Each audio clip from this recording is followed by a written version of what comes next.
सत श्री अकाल, स्वागत है सारे ही दर्शकों का। पंजाब इस वेले देख रहे हो तुसी ते मैं हाँ गगनदीप सिंह। हर उसी तरह अज फिर लैके हाजिर हाँ पंजाब अते पंजाब दे नाल संबंधित खबरों का एक खास बुलेटिन। सब तो पहला रुख किसानी अंदोलन के वल करांगे। किसान जथेबंदियों के वलों प्रैस कॉन्फ्रेंस की गई है, जिस प्रैस कॉन्फ्रेंस के विच 26 जनवरी नूं रह के किसान जथेबंदियों ने ऐलान कर दिते ने कि आखिरकार किहड़ा साडा रूट प्लान होवेगा। रिंग रोड का जिक्र किसान जथेबंदियों ने किया है, जिस तो किसानों की ये ट्रैक्टर परेड गुजरेगी। दस दिए कि किसान जथेबंदियों की प्रैस कॉन्फ्रेंस के विच खास तौर के उत्ते जिक्र रहा है कि किसान किसी भी तरह की हिंसक घटना को अंजाम नहीं देंगे, किसी किस्म के भड़काऊ नारे इस परेड के विच नहीं लगणगे, सिर्फ तो सिर्फ जाबते दे विच रहिंदियां शांतमई तरीके दे नाल यह संकेतक परेड उन्हां दे वल्लों कीती जानी है। की कुछ कह रहे ने किसान प्रैस कॉन्फ्रेंस के वल चलते हैं तो की कुछ खास है प्रैस कॉन्फ्रेंस के विच, सुनते हैं। असामाजिक तत्व इस फिराक में है कि वो हमारी इस परेड में व्यवधान पैदा करें, तो ये तमाम सावधानियों पर, तैयारियों पर हमारी चर्चा हुई।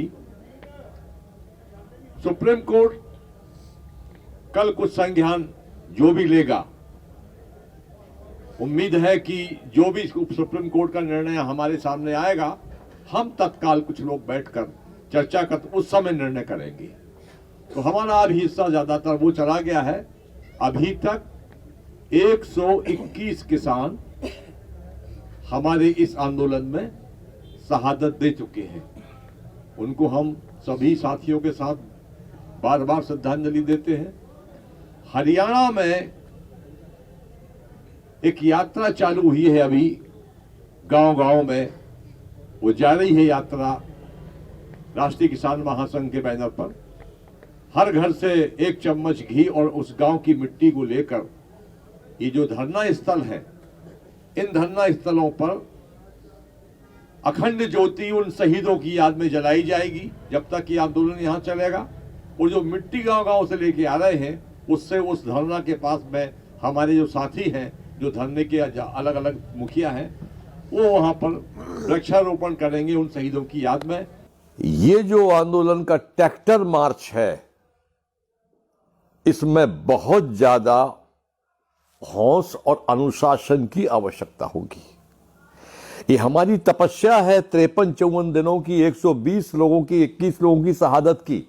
इस पूरी तपस्या दांव पे लगेगी इस रैली के ऊपर अगर हमसे चूक हुई तो। हमें पूरे होशो हवास के साथ,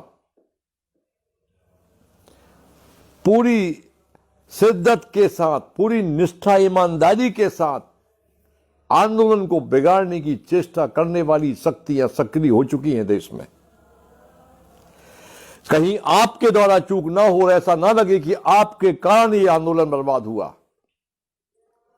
तो आपको जो ट्रैक्टर की स्टीयरिंग पर बैठेंगे वो हमारे साथी को ट्रैक्टर की स्पीड लिमिट में रखना है, आगे आने की दौड़ की कंपटीशन से दूर रहना है, ट्रैक्टर की सजावट खूब करें, उसमें कोई दिक्कत नहीं है। मगर मुख्य रूप से चूंकि हमारा गणतंत्र है, गण का तंत्र, तो उस गणतंत्र के उत्सव में आप शामिल होने आ रहे हैं, तो आपके ट्रैक्टर पर तिरंगा झंडा लहराएगा, जो देश का प्रतीक है, हमारी बलिदानों का प्रतीक है। साथ में जो झंडा आप लगाना चाहते हैं अपने संगठन का या कोई धार्मिक, वो आप लगा सकते हैं, पर किसी राजनीतिक दल का झंडा किसी ट्रैक्टर पर नहीं लगाया जा सकता, ये तय हुआ है। खेती ऑर्ਡੀਨੈਂਸਾਂ तो शुरू होया किसानी अंदोलन, जो खेती कानूनां दे विच तब्दील होए कानूनां दे उत्ते पहुंचदा है तां यह अंदोलन दिल्ली तक पहुंच जांदा है।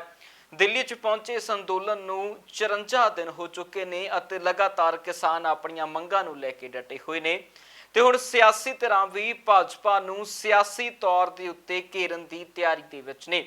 22 ਅਤੇ 23 जनवरी नूं वड्डी जन सभा एक कीती जानी है, जिसका नाम जन संसद रखा गया है, जिस दे लई मीटिंग हुई है, जिस मीटिंग दे विच किसान आगू गुरनाम सिंह चुन्नी मौजूद रहे ने ते नाल ही पंजाब दी सियासत दे वड्डे चेहरे ਜਿਨ੍ਹਾਂ ਦੇ ਵਿੱਚ ਸੁਖਪਾਲ ਸਿੰਘ ਖਹਿਰਾ, ਸੇਵਾ ਸਿੰਘ ਸੇਖਵਾਂ, ਪਰਮਿੰਦਰ ਸਿੰਘ ਢੀਂਡਸਾ ਅਤੇ ਉਹਨਾਂ ਦੇ ਨਾਲ ਹੀ ਆਮ ਆਦਮੀ ਪਾਰਟੀ ਦੀ ਗੱਲ ਕਰੀਏ ਤਾਂ ਪੰਜਾਬ ਦੇ ਪ੍ਰਭਾਰੀ ਜਰਨੈਲ ਸਿੰਘ ਅਤੇ ਕਾਂਗਰਸ ਤੋਂ ਮੈਂਬਰ ਪਾਰਲੀਮੈਂਟ ਅੰਮ੍ਰਿਤਸਰ ਤੋਂ ਗੁਰਜੀਤ ਸਿੰਘ ਔਜਲਾ ਦੇ ਸਮੇਤ ਜਸਵੀਰ ਸਿੰਘ ਡੀਪਮਾ ਵੀ ਮੌਜੂਦ ਰਹੇ ਨੇ। ਇਹਨਾਂ ਸਭ ਦੇ ਵੱਲੋਂ ਮਿਲ ਕੇ ਇੱਕ ਮੀਟਿੰਗ ਕੀਤੀ ਗਈ ਹੈ, ਜਿਸ ਦੇ ਵਿੱਚੋਂ 22 ਅਤੇ 23 ਜਨਵਰੀ ਨੂੰ ਇੱਕ ਜਨ ਸੰਸਦ ਬੁਲਾਉਣ ਦੀਆਂ ਤਿਆਰੀਆਂ ਕੀਤੀਆਂ ਗਈਆਂ ਨੇ। ਕਿ ਕੁਝ ਖਾਸ ਇਸ ਮੀਟਿੰਗ ਦੇ ਵਿੱਚ ਰਿਹਾ ਉਹ ਸੁਣਦੇ ਹਾਂ।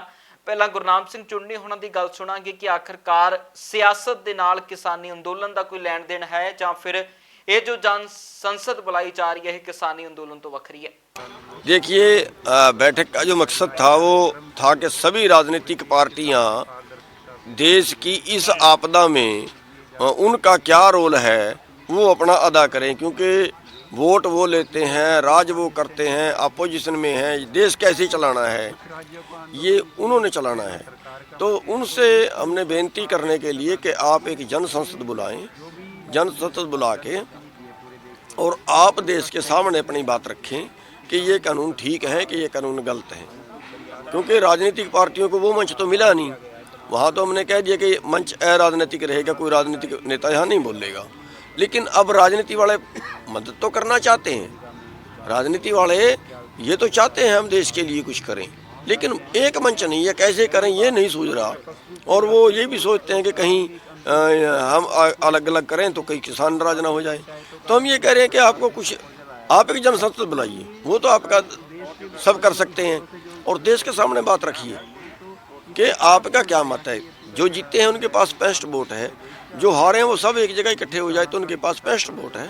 65 वोट वाले की बात मानी जानी चाहिए कि 15 वाले की मानी जानी चाहिए, ये भी तो जाए ना देश के सामने। तो अब संसद जो है वो कब तक की जाएगी? आपकी ये तरफ से क्या डेट निर्धारित कर दी गई है? 22 और 23 तारीख को। एनआईए की तरफ से किसानों को नोटिस भी दिए गए हैं और इस समय पे दिए गए हैं, सवाल खड़े हो रहे हैं। देखिए, ये मेरे को ये लगता है कि बुरी भावना से दिए गए हैं, क्योंकि अगर सरकार को ये करना था तो ये 2 महीने ठहर के भी कर सकते थे, 2 महीने पहले भी कर सकते थे। ये ऐसे आंदोलन जब चोटी पे चला गया उसके बीच में ऐसे लोगों को ये करना, तो वो मेरे को लगता है कहीं ना कहीं बदनीति है। ਤੇ ਹੁਣ ਸਿਆਸੀ ਬਿਆਨ ਸੁਣਾਵਾਂਗੇ ਕੀ ਕਹਿ ਰਹੇ ਨੇ ਸੁਖਪਾਲ ਸਿੰਘ ਖਹਿਰਾ, ਪਰਮਿੰਦਰ ਸਿੰਘ ਢੀਂਡਸਾ ਤੇ ਉਹਨਾਂ ਦੇ ਸਮੇਤ ਹੋਰ ਸਿਆਸੀ ਆਗੂ ਸੁਣਦੇ ਹਾਂ। ਦੇਖੋ, ਅੱਜ ਦੀ ਬੈਠਕ ਦਾ ਮਕਸਦ ਇਹ ਆ, ਕਨਸਟੀਟਿਊਸ਼ਨ ਕਲੱਬ ਵਿੱਚ ਇਹ ਦੂਸਰੀ ਮੀਟਿੰਗ ਆ। ਇਹਦਾ ਮਕਸਦ ਇਹ ਹੈਗਾ ਕਿ ਜਿਹੜੀਆਂ ਪੋਲੀਟੀਕਲ ਪਾਰਟੀਆਂ ਆ ਉਹ ਕਿੰਨੀ ਦੇਰ ਤੱਕ ਕਿਸਾਨਾਂ ਦੇ ਅੰਦੋਲਨ ਨੂੰ ਬਾਹਰੋਂ ਬੈਠ ਕੇ ਦੇਖਣਗੀਆਂ। ਜੋ ਕਿਸਾਨ ਅੰਦੋਲਨ, ਕਿਸਾਨ ਸੰਯੁਕਤ ਮੋਰਚਾ ਨੇ ਜਿਹੜੇ ਫੈਸਲੇ ਲੈਣੇ ਕਿ ਇਹ ਨੌਨ ਪੋਲੀਟੀਕਲ ਰੱਖਣਗੇ, ਇਹਨਾਂ ਦੇ ਸਟੇਜ ਦੇ ਉੱਤੇ ਕੋਈ ਪੋਲੀਟੀਕਲ ਆਗੂ ਨਹੀਂ ਬੋਲੇਗਾ, ਅਸੀਂ ਉਹਦਾ ਸਤਿਕਾਰ ਕਰਦੇ ਹਾਂ, ਅਸੀਂ ਉਹਨਾਂ ਦੇ ਨਾਲ ਆ, ਅਸੀਂ ਉਹਨਾਂ ਦਾ ਆਦਰ ਕਰਦੇ ਹਾਂ। ਪਰ ਪੋਲੀਟੀਕਲ ਜਮਾਤ ਦੀ ਆਪਣੀ ਰਿਸਪੌਂਸਿਬਿਲਿਟੀ ਆ। ਸਿਆਸੀ ਪਾਰਟੀਆਂ ਲੋਕਾਂ ਦੇ ਸੰਘਰਸ਼ ਲਈ ਬਣੀਆਂ ਨੇ, ਉਹ ਕੋਈ ਵਪਾਰ ਲਈ ਜਾਂ ਕਿਸੇ ਕੋਈ ਬਿਜ਼ਨਸ ਕਰਨ ਵਾਸਤੇ ਨਹੀਂ ਬਣਾਈਆਂ ਗਈਆਂ। ਇਸ ਲਈ ਪੋਲੀਟੀਕਲ ਪਾਰਟੀਆਂ ਆਪਣਾ ਫਰਜ਼ ਸਮਝਦਿਆਂ ਹੋਇਆਂ ਅੱਜ ਦਿੱਲੀ ਵਿੱਚ ਇੱਕ ਸਾਰੀਆਂ ਪਾਰਟੀਆਂ ਦੀ ਬੈਠਕ ਚੱਲ ਰਹੀ ਆ। ਇਹਦਾ ਸੱਦਾ ਵੀ ਜਿਹੜਾ ਵਾ ਗੁਰਨਾਮ ਸਿੰਘ ਝੜੂਨੀ, ਜਿਹੜੇ ਭਾਰਤੀ ਕਿਸਾਨ ਯੂਨੀਅਨ ਹਰਿਆਣਾ ਦੇ ਪ੍ਰਧਾਨ ਨੇ, ਜਿਹੜੇ ਸਭ ਤੋਂ ਮੋਹਰੇ ਸੀ ਬੈਠਕ ਬੈਰੀਕੇਡ ਤੋੜਨ 'ਚ, ਇਹ ਉਹਨਾਂ ਨੇ ਆਣ ਕੇ ਸੱਦਾ ਦਿੱਤਾ। ਉਹਨਾਂ ਦੇ ਸੱਦੇ ਤੇ ਅੱਜ 12-13 ਪੋਲੀਟੀਕਲ ਪਾਰਟੀਆਂ ਕਨਸਟੀਟਿਊਸ਼ਨ ਕਲੱਬ ਵਿੱਚ ਅੰਦਰ ਬੈਠੀਆਂ ਨੇ, ਜਿਹਦੇ 'ਚ ਕਾਂਗਰਸ ਆ, ਜਿਹਦੇ 'ਚ CPI ਆ, ਜਿਹਦੇ 'ਚ CPM ਆ, ਜਿਹਦੇ 'ਚ NCP ਆ, ਜਿਹਦੇ 'ਚ ਆਮ ਆਦਮੀ ਪਾਰਟੀ ਆ, ਜਿਹਦੇ 'ਚ ਪੰਜਾਬ ਦੀਆਂ 2-3 ਪਾਰਟੀਆਂ ਨੇ। ਅਸੀਂ ਚਾਹੁੰਦੇ ਹਾਂ ਕਿ ਇੱਕ ਜਨ ਸੰਸਦ ਬੁਲਾਇਆ ਜਾਵੇ ਦਿੱਲੀ ਦੇ ਵਿੱਚ। ਘੱਟੋ ਘੱਟ 700-800 ਹਜ਼ਾਰ ਆਦਮੀ, MP, ex-MP, MLA, ex-MP, MLA ਜ਼ਮੀਨ ਤੇ ਬੈਠਣ ਜਿੱਦਾਂ ਕਿਸਾਨ ਬੈਠਦੇ ਨੇ, ਤੇ ਕਿਸਾਨਾਂ ਦੇ ਹੱਕ ਵਿੱਚ ਤਿੰਨੇ ਕਾਲੇ ਕਾਨੂੰਨਾਂ ਨੂੰ ਰੱਦ ਕਰਾਉਣ ਦੇ ਨਜ਼ਰੀਏ ਨਾਲ NIA ਇਹਦਾ ਡਟ ਕੇ ਵਿਰੋਧ ਕਰਾਂਗੇ। ਇਹ ਸਾਰਾ ਏਜੰਡਾ ਵੀ ਅੱਜ ਦੀ ਮੀਟਿੰਗ ਵਿੱਚ ਰੱਖਿਆ ਗਿਆ ਵਾ। ਇੱਥੋਂ ਮਤਾ ਵੀ ਪਾਸ ਹੋਵੇਗਾ ਤੇ ਜਨ ਸੰਸਦ ਪੀਪਲਸ ਪਾਰਲੀਮੈਂਟ ਜਿਹੜੀ ਹੋਵੇਗੀ 2 ਜਾਂ 3 ਦਿਨ ਦੀ, ਉਹਦੇ ਵਿੱਚ ਵੀ ਸਾਰੀਆਂ ਗੱਲਾਂ ਇਹ ਵਿਚਾਰ ਚਰਚਾ ਕੀਤਾ ਜਾਵੇਗਾ। ਇਹ ਯਤਨ ਕਰ ਰਹੇ ਨੇ ਵੀ ਇੱਕ 22 ਤੇ 23 ਤਰੀਕ ਨੂੰ ਇੱਕ ਕਿਸਾਨ ਜਨ ਸੰਸਦ ਸੱਦੀ ਜਾਵੇ, ਜਿੱਥੇ ਸਾਰੀਆਂ ਸਿਆਸੀ ਪਾਰਟੀਆਂ ਨੂੰ ਸੱਦਾ ਹੋਵੇ ਤੇ ਉਹ ਆ ਕੇ ਕਿਸਾਨਾਂ ਦੇ ਹੱਕ ਦੇ ਵਿੱਚ ਆਵਾਜ਼ ਰੱਖਣ ਅਤੇ ਪੂਰੇ ਜ਼ੋਰਦਾਰ ਢੰਗ ਦੇ ਨਾਲ ਇਹ ਕਾਨੂੰਨਾਂ ਦਾ ਵਿਰੋਧ ਕਰਨ ਅਤੇ ਇਹਨਾਂ ਨੂੰ ਵਾਪਸ ਲੈਣ ਲਈ ਦਬਾਅ ਬਣਾਉਣ। ਕਿਉਂਕਿ ਇਹ ਗੱਲ ਉਹਨਾਂ ਨਾਲ ਮੈਂ ਸਹਿਮਤ ਹਾਂ ਕਿ ਜਿੱਥੇ ਅੱਜ ਸਰਕਾਰ ਤੇ ਕਿਸਾਨਾਂ ਦੇ ਸੰਘਰਸ਼ ਦਾ ਬਹੁਤ ਵੱਡਾ ਦਬਾਅ ਪਿਆ ਹੈ, ਇਹ ਸਾਰੀਆਂ ਪਾਰਟੀਆਂ ਇਕਜੁੱਟ ਹੋ ਕੇ ਇੱਕ ਆਵਾਜ਼ 'ਚ ਗੱਲ ਕਰਦੀਆਂ ਨੇ ਤਾਂ ਇਹਦੇ ਨਾਲ ਨੈਸ਼ਨਲ ਇੰਟਰਨੈਸ਼ਨਲ ਲੈਵਲ 'ਤੇ ਵੀ ਗੱਲ ਜਾਏਗੀ। ਤੇ ਜਿਹੜੇ ਸੂਬਿਆਂ ਦੇ ਵਿੱਚ ਹਜੇ ਤੱਕ ਸੰਘਰਸ਼ ਉਹ ਜ਼ੋਰ ਨਹੀਂ ਫੜ ਸਕਿਆ, ਉੱਥੇ ਵੀ ਅਸੀਂ ਜਿਹੜਾ ਹੈ ਪਹੁੰਚ ਕਰ ਸਕਾਂਗੇ। ਪਰ ਅੱਜ ਇੱਕ ਜਥੇਬੰਦੀ ਨੇ ਇੱਕ ਨਵਾਂ ਉਪਰਾਲਾ ਕੀਤਾ ਹੈ, ਕਿਉਂਕਿ ਹੁਣ ਤੱਕ ਜੇ ਵੇਖੀ ਅੰਦੋਲਨ ਤੇ ਬਹੁਤ ਮਜ਼ਬੂਤੀ ਨਾਲ ਚੱਲ ਰਿਹਾ, ਪਰ ਕਿੱਥੇ ਇਹਨਾਂ ਨੂੰ ਮਹਿਸੂਸ ਹੋਇਆ ਕਿ ਇਹਨੂੰ ਹੋਰ ਜ਼ਿਆਦਾ ਮਜ਼ਬੂਤ ਕਰਨ ਵਾਸਤੇ ਕਿਤੇ ਨਾ ਕਿਤੇ ਪੋਲੀਟੀਕਲ ਪਾਰਟੀਆਂ ਦੀ ਵੀ ਇਨਵੋਲਵਮੈਂਟ ਦੇ ਵਾਅਦੇ ਦੀ ਲੋੜ ਹੈ। ਤੇ ਉਹਦੇ ਚੱਲਦੇ ਅੱਜ ਦੂਸਰੀ ਮੀਟਿੰਗ ਇੱਥੇ ਕੀਤੀ ਗਈ ਹੈ ਤੇ ਇਹਦੇ 'ਚ ਫੈਸਲਾ ਹੋਇਆ ਵੀ 22 ਤੇ 23 ਜਨਵਰੀ ਨੂੰ ਇੱਕ ਜਨ ਸੰਸਦ ਰੱਖੀ ਜਾਏਗੀ, ਜਿੱਥੇ ਸਾਰੀ ਪੋਲੀਟੀਕਲ ਪਾਰਟੀਆਂ ਇਕੱਠੀਆਂ ਹੋ ਕੇ ਤੇ ਵਿਚਾਰ ਕਰਨਗੀਆਂ किस तरीके इस मूवमेंट को और ज़्यादा मजबूत किया जा सकता है। किसानों को सरकार के ऊपर पूरा दबाव है। आज हरियाणा सरकार का कोई भी नेता, कोई मंत्री, एमएलए यानी मुख्यमंत्री तक भी कोई आयोजन नहीं कर पा रहे। इससे फालतू दबाव और क्या हो सकता है।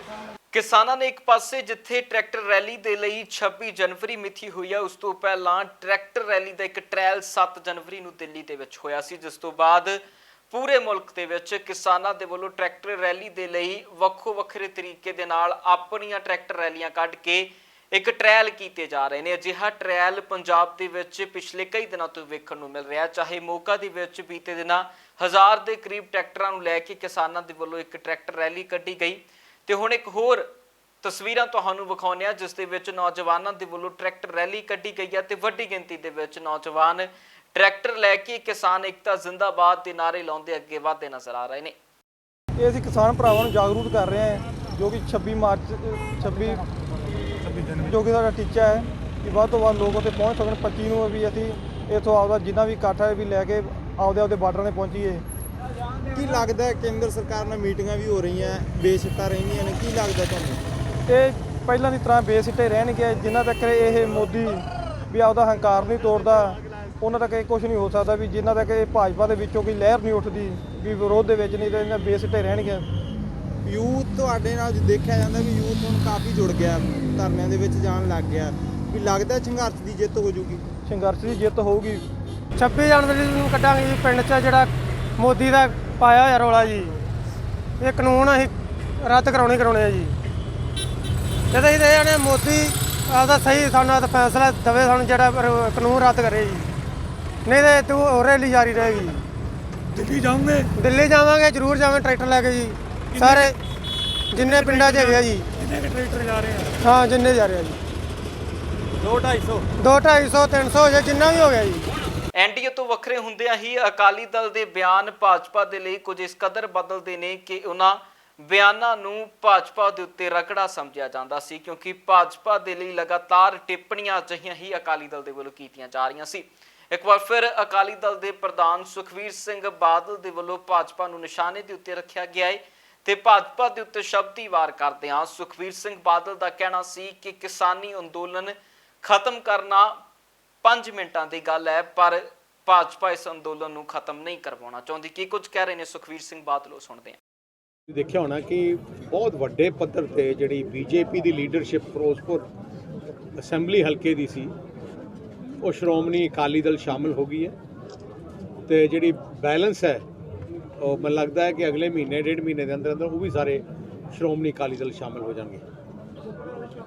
ਕੱਲ ਮੈਂ ਤਰਨਤਾਰਨ ਸੀ, ਉੱਥੇ ਕਾਂਗਰਸ ਦੇ ਜ਼ਿਲ੍ਹਾ ਡਿਸਟ੍ਰਿਕਟ ਪ੍ਰੈਜ਼ੀਡੈਂਟ ਸ਼ਾਮਲ ਹੋਏ, ਉਹਦੇ ਪਹਿਲੇ ਮਾਨਸਾ ਦੀ ਸਾਰੀ ਲੀਡਰਸ਼ਿਪ ਸ਼ਾਮਲ ਹੋਈ, ਕਿਉਂਕਿ ਸਾਰਿਆਂ ਨੂੰ ਪਤਾ ਹੈ ਕਿ ਸ਼੍ਰੋਮਣੀ ਅਕਾਲੀ ਦਲ ਸਹੀ ਮਾਇਨੇ ਤੇ ਪੰਜਾਬੀਆਂ ਦੀ ਪਾਰਟੀ ਹੈ। ਪੰਜਾਬ ਦਾ ਧਿਆਨ ਜਾਂ ਸੋਚ ਪੰਜਾਬੀਆਂ ਵਾਸਤੇ, ਪੰਜਾਬ ਵਾਸਤੇ ਕੱਲੀ ਸ਼੍ਰੋਮਣੀ ਅਕਾਲੀ ਦਲ ਰੱਖਦੀ ਹੈ, ਬਾਕੀ ਤਾਂ ਸਾਰੇ ਐਕਸਪਲੋਇਟਰ ਹੈ। ਕਾਂਗਰਸ ਜਦੋਂ ਵੀ ਆਉਂਦੀ ਹੈ ਪੰਜਾਬ 'ਚ ਲੁੱਟਣ ਤੇ ਆਉਂਦੀ ਹੈ, ਤੇ ਤੁਹਾਡੇ ਸਾਹਮਣੇ ਆ ਐਗਜ਼ਾਮਪਲ ਐਕਟਿਵ ਵੀ ਦੇਖ ਲਓ, ਭਾਵੇਂ ਜ਼ਿਆਦਾ ਪਿੱਛੇ ਨਾ ਜਾਈ, ਕੈਪਟਨ ਅਮਰਿੰਦਰ ਸਿੰਘ ਦਾ। ਸ਼੍ਰੋਮਣੀ ਅਕਾਲੀ ਦਲ ਦੀ ਸਰਕਾਰ ਆਉਣ ਤੇ ਅਸੀਂ ਇਮੀਡੀਏਟਲੀ ਇੱਕ ਕਮਿਸ਼ਨ ਬਣਾਵਾਂਗੇ ਜਿਹੜਾ 3 ਮਹੀਨੇ ਦੇ ਅੰਦਰ ਜਿੰਨੇ ਝੂਠੇ ਪਰਚੇ ਦਿੱਤੇ ਹੈ ਉਹਨਾਂ ਦੀ ਲਿਸਟ ਬਣਾਊਗਾ, ਤੇ ਜਿਹੜੇ ਅਫਸਰਾਂ ਨੇ ਝੂਠੇ ਪਰਚੇ ਦਿੱਤੇ ਹੈ ਉਹ ਕਮਿਸ਼ਨ ਉਹਨਾਂ ਨੂੰ ਆਇਡੈਂਟੀਫਾਈ ਕਰੂਗਾ, ਇਨਵੈਸਟੀਗੇਟ ਕਰੂਗਾ, ਤੇ ਉਹਦੀ ਡਾਇਰੈਕਸ਼ਨ ਹੋਊਗੀ ਕਿ ਜਿਨ੍ਹਾਂ ਨੇ ਕਾਨੂੰਨ ਤੋੜਿਆ ਹੈ they will be dismissed from service.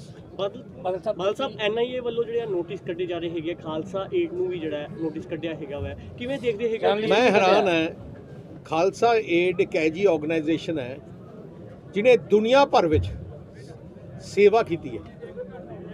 ਜੇ ਬੋਸਨੀਆ ਦੀ ਕੋਈ ਸਮੱਸਿਆ ਆਉਂਦੀ ਹੈ, ਜੇ ਥਾਈਲੈਂਡ 'ਚ ਵੀ ਸਮੱਸਿਆ ਆਈ ਸੀ, ਇਹਨਾਂ ਦੂਜੇ ਦੇਸ਼, ਆਪਣੇ ਦੇਸ਼ ਵਿੱਚ ਜਦੋਂ ਗੁਜਰਾਤ ਵਿੱਚ ਸਮੱਸਿਆ ਆਈ ਸੀ ਉੱਥੇ ਖਾਲਸਾ ਏਡ ਜਾਏ ਤਾਂ ਚੰਗੀ ਗੱਲ ਕਰਦੇ ਆ।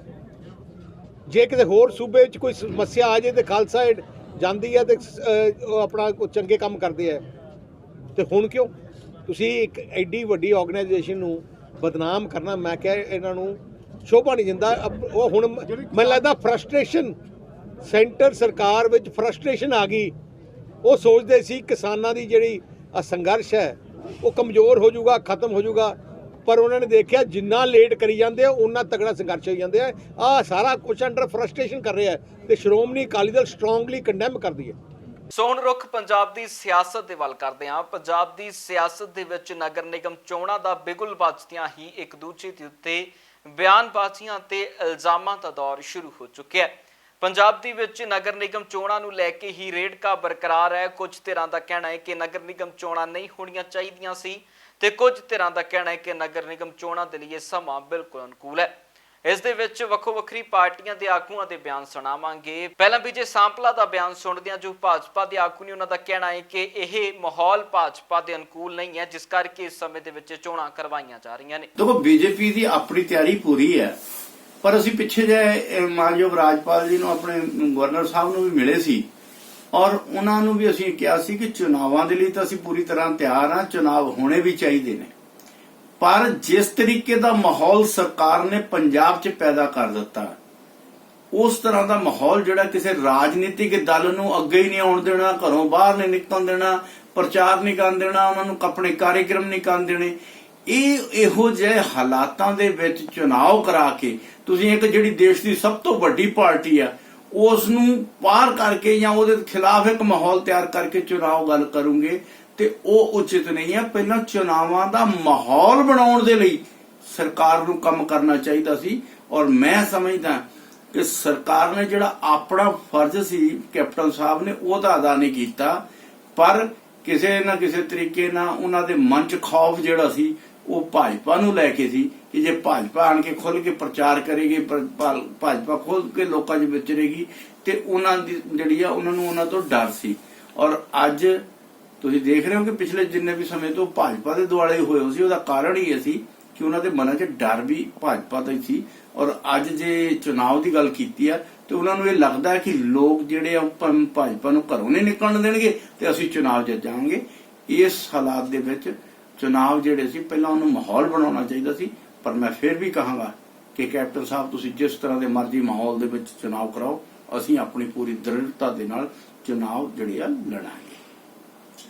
ਤੇ ਹੁਣ ਗੱਲ ਰਵਨੀਤ ਬਿੱਟੂ ਦੀ ਵੀ ਸੁਣਾਂਗੇ। ਰਵਨੀਤ ਬਿੱਟੂ ਕਿਸ ਕਦਰ ਚੋਣਾਂ ਦੇ ਸਮੇਂ ਨੂੰ ਸਹੀ ਠਹਿਰਾ ਰਹੇ ਨੇ ਉਹ ਸੁਣਦੇ ਆ, ਤੇ ਆਖਰਕਾਰ ਨਗਰ ਨਿਗਮ ਚੋਣਾਂ ਦੇ ਵਿੱਚ ਦੇਰੀ ਕਿਉਂ ਹੋਈ ਤੇ ਹੁਣ ਕਰਾਉਣ ਦੇ ਲਈ ਐਲਾਨ ਕਿਉਂ ਕੀਤਾ ਗਿਆ, ਇਹ ਵੀ ਸਾਫ਼ ਕੀਤਾ ਰਵਨੀਤ ਬਿੱਟੂ ਨੇ। ਜਿਹੜੀਆਂ ਕਮੇਟੀਆਂ ਨੇ ਸਾਡੀਆਂ, ਉਹਨਾਂ ਦੀ ਟਰਮ ਪੂਰੀ 5 ਸਾਲ ਦੀ ਜਿਨ੍ਹਾਂ ਦੀ ਹੋ ਗਈ ਸੀ ਤੇ ਉਹਨਾਂ ਦੇ ਕਈ ਚਿਰ ਤੋਂ ਹੀ ਪ੍ਰੋਸੈਸ ਚੱਲ ਰਿਹਾ ਸੀ, ਕਿਉਂਕਿ ਕਰੋਨਾ ਆਇਆ ਉਹਦੇ ਕਰਕੇ ਥੋੜਾ ਡਿਲੇ ਹੋਇਆ। ਲੇਕਿਨ ਅੱਜ ਇਲੈਕਸ਼ਨ ਕਮਿਸ਼ਨ ਨੇ ਜਿਹੜੀਆਂ ਡੇਟਾਂ ਦੇਤੀਆਂ, 14 ਫਰਵਰੀ ਨੂੰ ਜਿਹੜੀਆਂ ਉਹਦੀਆਂ ਵੋਟਾਂ ਨੇ, 17 ਤਰੀਕ ਨੂੰ ਰਿਜ਼ਲਟ ਨਿਕਲੇਗਾ ਤੇ ਅੱਜ ਤੋਂ ਹੀ ਜਿਹੜਾ ਏ ਉਹ ਉੱਥੇ ਜਿਹੜਾ ਏ ਇਲੈਕਸ਼ਨ ਕਮਿਸ਼ਨ ਦਾ ਕਾਨੂੰਨ ਲਾਗੂ ਹੋ ਗਿਆ।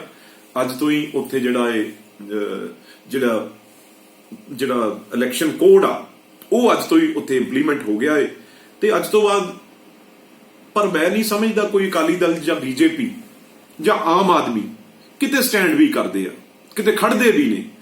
ਇਸ ਕਰਕੇ ਇਹ ਤਾਂ ਅੱਜ ਆਪਣੀ ਜਾਨ ਹੀ, ਕਿਉਂਕਿ ਵਿਰੋਧ ਹੀ ਇੰਨਾ ਹੋ ਰਿਹਾ।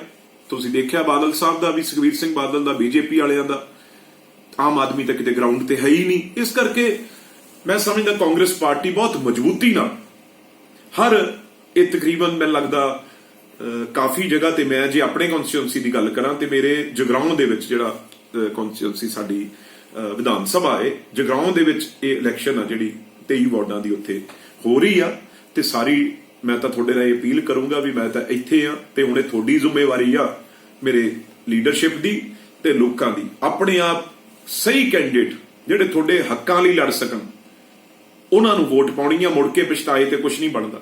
ਉਧਰ ਅਕਾਲੀ ਦਲ ਦੇ ਆਗੂ ਪ੍ਰੋਫੈਸਰ ਪ੍ਰੇਮ ਸਿੰਘ ਚੰਦੂਮਾਜਰਾ ਦੇ ਵੱਲੋਂ ਵੀ ਬਿਆਨ ਦਿੱਤਾ ਗਿਆ ਹੈ ਤੇ ਉਹਨਾਂ ਦਾ ਕਹਿਣਾ ਹੈ ਕਿ ਨਗਰ ਨਿਗਮ ਚੋਣਾਂ ਦੇ ਲਈ ਇਹ ਸਮਾਂ ਅਨੁਕੂਲ ਨਹੀਂ ਸੀ, ਪਰ ਫਿਰ ਵੀ ਉਹਨਾਂ ਦੀ ਪਾਰਟੀ ਦੇ ਆਗੂ ਸਾਰੇ ਉਹਨਾਂ ਦੇ ਚੋਣ ਨਿਸ਼ਾਨ ਦੇ ਉੱਤੇ ਲੜਨਗੇ ਤੇ ਉਹ ਡਟ ਕੇ ਨਗਰ ਨਿਗਮ ਚੋਣਾਂ ਦੇ ਵਿੱਚ ਆਪਣੀ ਸ਼ਮੂਲੀਅਤ ਕਰਨਗੇ। ਮਿਊਨਿਸਪਲ ਕਾਰਪੋਰੇਸ਼ਨ ਦੀਆਂ ਚੋਣਾਂ ਦੇ ਵਿੱਚ ਜਿਸ ਤਰ੍ਹਾਂ ਸਰਕਾਰ ਨੇ ਜਿੱਦ ਨਾਲ ਇਹ ਚੋਣਾਂ ਕੀਤੀਆਂ ਨੇ, ਮੈਂ ਚਾਹੁੰਦਾ ਸੀ ਕਿ ਚੋਣਾਂ ਅੱਗੇ ਪਾਈਆਂ ਜਾਣ। ਅਸੀਂ ਚਿੱਠੀ ਵੀ ਲਿਖੀ ਸੀ ਮੈਂ ਮੁੱਖ ਮੰਤਰੀ ਸਾਹਿਬ ਨੂੰ ਕਿ ਸੰਘਰਸ਼ ਦਾ ਸਮਾਂ ਇੱਕ ਮਤ ਇੱਕ ਆਵਾਜ਼ ਕਰਨ ਦੀ ਲੋੜ ਆ। ਇਹ ਜਿਹੜੀਆਂ ਸਥਾਨਕ ਸੰਸਥਾਵਾਂ ਦੀਆਂ ਚੋਣਾਂ ਨੇ ਸੰਘਰਸ਼ ਤੋਂ ਧਿਆਨ ਦੂਜੇ ਪਾਸੇ ਹਟਾਉਣਗੀਆਂ ਔਰ ਵੈਸੇ ਵੀ ਜਿਹੜੀਆਂ ਰਾਜਸੀ ਪਾਰਟੀਆਂ ਨੇ ਜਿਸ ਤਰ੍ਹਾਂ ਦੇ ਹੱਥਕੰਡੇ ਵਰਤਣਗੀਆਂ ਇਹਦੇ ਨਾਲ ਵਿਵਾਦ ਤੇ ਤਣਾਅ ਦਾ ਵਾਤਾਵਰਣ ਖੜਾ ਹੋਏਗਾ ਔਰ ਐਸੇ ਹਾਲਾਤਾਂ ਦੇ ਵਿੱਚ ਇੱਕ ਮੁਕਤਾ ਇੱਕ ਜੁੜਤਾ ਇੱਕ ਆਵਾਜ਼ ਦੀ ਲੋੜ ਆ। ਜਿਹੜੀਆਂ ਚੋਣਾਂ ਅੱਗੇ ਪਾਤੀਆਂ ਜਾਣ ਪਰ ਸਰਕਾਰ ਬਜਿੱਦ ਸੀ, ਸਰਕਾਰ ਨੇ ਪੰਜਾਬ ਦੀ ਨੇ ਇਹ ਚੋਣਾਂ ਕਰਾ ਕੇ ਆਪਣੀ ਜਿੱਦ ਪੁਗਾਈ ਆ ਜਿਹੜੀ ਮੈਂ ਸਮਝਦਾ ਸੰਘਰਸ਼ ਨੂੰ ਕਰ ਰਹੇ ਲੋਕਾਂ ਦਾ ਧਿਆਨ ਦੂਜੇ ਪਾਸੇ ਹਟਾਉਣ ਲਈ ਇੱਕ ਕੇਂਦਰ ਸਰਕਾਰ ਦੀ ਮਦਦ ਬਣੇਗੀ ਜਿਹੜੀ ਨਹੀਂ ਸੀ ਕਰਨੀ ਚਾਹੀਦੀ। ਪਰ ਜਿਸ ਤਰ੍ਹਾਂ ਦੇ ਹਾਲਾਤ ਨੇ ਸੂਬੇ ਦੇ ਵਿੱਚ ਔਰ ਸਾਰੀਆਂ ਰਾਜਸੀ ਪਾਰਟੀਆਂ ਚੋਣ ਮੈਦਾਨ ਵਿੱਚ ਆਈਆਂ ਨੇ, ਸ਼੍ਰੋਮਣੀ ਅਕਾਲੀ ਦਲ ਵੀ ਚੋਣ ਮੈਦਾਨ ਵਿੱਚ ਆਇਆ ਔਰ ਆਪਣੇ ਚੋਣ ਸਿੰਬਲ 'ਤੇ ਹੀ ਚੋਣ ਲੜੇਗਾ ਇਹ ਫੈਸਲਾ ਕੀਤਾ ਗਿਆ। ਅਤੇ ਜਿਹੜੇ ਬੰਦੇ ਪਹਿਲਾਂ ਹੀ ਪਾਰਟੀ ਦੀ ਰਾਮਕਾਰ ਤੋਂ ਪਰੇ ਜਾ ਕੇ ਆਪਣੀ ਮਨਮਰਜ਼ੀ ਕਰ ਰਹੇ ਸੀ ਉਹ ਭਾਵੇਂ ਅਸਤੀਫੇ ਦੇਣ ਭਾਵੇਂ ਉਹਨਾਂ ਨੂੰ ਪਾਰਟੀ ਤੋਂ ਕਿਨਾਰਾ ਦਿਖਾਇਆ ਜਾਵੇ। ਉਹ ਮੈਂ ਸਮਝਦਾ ਕਿ ਪਾਰਟੀ ਦਾ ਇਹ ਪੱਕਾ ਫੈਸਲਾ ਹੀ ਸੀ ਕਿ ਕਿਸੇ ਵੀ ਕੀਮਤ 'ਤੇ ਕੋਈ ਅਹੁਦੇਦਾਰ ਤੇ ਵਰਕਰ ਜਿਹੜਾ ਹੈ ਉਹ ਪਾਰਟੀ ਦੇ ਚੋਣ ਨਿਸ਼ਾਨ ਤੋਂ ਬਿਨਾਂ ਚੋਣ ਨਹੀਂ ਲੜ ਸਕਦਾ। ਸੋ ਮੈਂ ਸਮਝਦਾ ਕਿ ਅਸੀਂ ਮਹਿਸੂਸ ਵੀ ਕਰਦੇ ਹਾਂ ਕਿ ਜਿਹੜੇ ਲੋਕ ਅੱਜ ਪਾਰਟੀ ਦੇ ਨਾਲ ਖੜਨਗੇ ਪਾਰਟੀ ਨੂੰ ਮਜ਼ਬੂਤ ਕਰਨ ਵਿੱਚ ਸਹਿਯੋਗ ਦੇਣਗੇ ਉਹ ਕੁਦਰਤੀ ਤੌਰ ਤੇ ਪਾਰਟੀ ਦੇ ਅਹੁਦੇਦਾਰਾਂ ਦੇ ਹੱਕਦਾਰ ਬਣਨਗੇ। ਪੰਜਾਬ ਇਸ ਵੇਲੇ ਦੇ ਵਿੱਚ ਫਿਲਹਾਲ ਦੇ ਲਈ ਨਹੀਂ, ਫਿਰ ਮੁੜ ਹਾਜ਼ਰ ਹੁੰਨੇ ਆ ਨਵੀਆਂ ਤੇ ਤਾਜ਼ਾ ਅਪਡੇਟਸ ਦੇ ਨਾਲ। ਤਦ ਤੱਕ ਲਈ ਮੈਨੂੰ ਦਿਓ ਇਜਾਜ਼ਤ। ਬਹੁਤ ਬਹੁਤ ਧੰਨਵਾਦ।